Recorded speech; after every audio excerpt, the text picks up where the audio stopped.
Well, this is what we talked about the other day with Eve Edwards.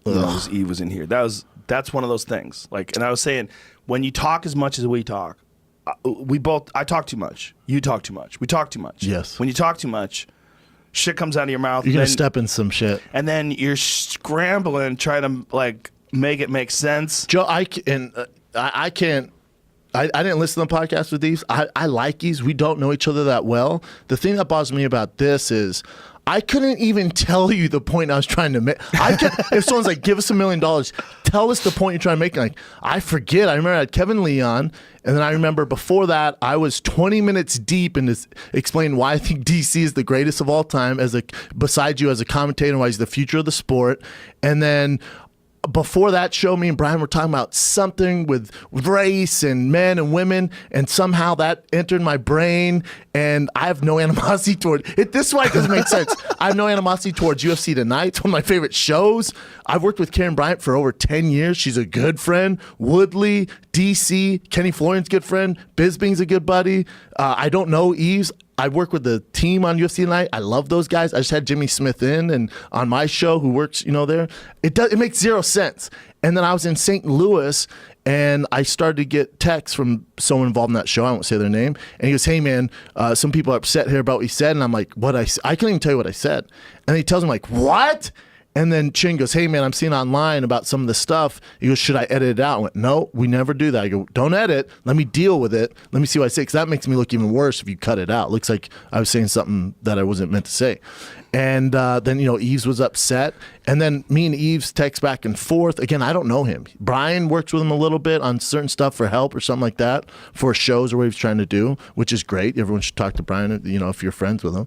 And then I sent Eve a text, his number from Brian, and I thought it was over, squashed. And then I was doing PR for my Below the Belt show in New York, and someone brought it up. And I went, oh man, again, I meant no offense. I come up with about 10 hours of content a week. I can't even tell you what I was saying. I messed up. Whoever had problems with it, if it was Eve Edwards, that's his own insecurities, which is so stupid. Because I couldn't even tell you what he should be insecure about. It doesn't make sense. And then as soon as I get done with that interview, I get text from my brother's list. He goes, you're an idiot. You resurfaced that story. I'm like, oh my God. And then, and so I text Eve again. And then Eve comes on here, right? And then I haven't listened to it. And then, I text Eve like, dude, I don't want to keep going through this. I meant zero offense. I've texted Karen Bryant, DC, Woodley, literally anyone at UFC Tonight. This business, especially entertainment, you know this better than anyone. It's impossible to be successful in this business. It's a fucking monster. I'm willing to help them out. I want the help. You know what I'm saying? I don't even want to criticize people. That's not what I do. That's not why I signed up for this. You just got caught on a path when you started talking about something. Yeah. And then one of the things that we do, the best part about it is there's no script. The best and the worst. It's the worst because I have to deal with this. Sometimes it goes haywire. But it didn't go haywire. My biggest issue is whenever someone was hurt by my words or is upset by something I said, then I'm like, I don't know Eves that well at all. But I lost sleep over. I'm like, oh my God, what am I doing? I have respect for him. He's a pioneer at 155. Again, I love all the people you see tonight. I watch the show all the goddamn time. They're my friends. You just went down a path and you got stuck. And you tried to just make sense of your words. Makes no sense. I apologize to Eves. It's all good. I told him open door policy wants to come on the show. We can talk about him there, but yeah, I put my foot in my mouth. And I hate to tell you, it's probably going to happen again. I wish I could say it's not. It's probably going to happen again. That's part of what makes it fun, is that you are really working without a filter, working without a net. You're trying to have fun. Yeah. I mean, that's... And sometimes you take some swings and you miss. Yeah. Even you miss swings a lot. I can't even tell what ball I was trying to hit. I can't even tell you. I was taking swings at balls I wasn't even know what I was hitting. So, yeah, sometimes that shit happens, but... it happens. Yeah. It's just one of those things.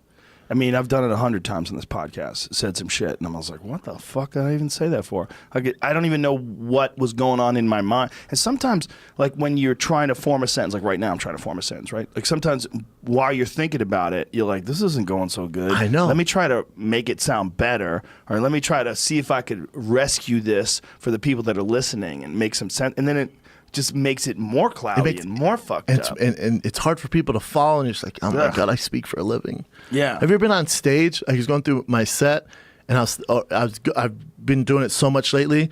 I'll be in the middle of it, and in my mind, I'm fast forward to already the next bit. And I'm thinking about that bit while I'm doing this one. Have you ever done that? Or Yeah, you gotta am I be careful crazy? about that. I know, because I'm not present. Don't do that. And you know what happened? Is I skipped over a part that was new and I thought was gonna be a home run. I skipped over it. Yeah. And then I went back and because I recorded it, right, and I didn't realize I was doing the moment, and I listened. And I go, oh my god! And I remember in my head going, dude, you're here on third. You're in first base. You're looking at third already. Yeah. You missed second base.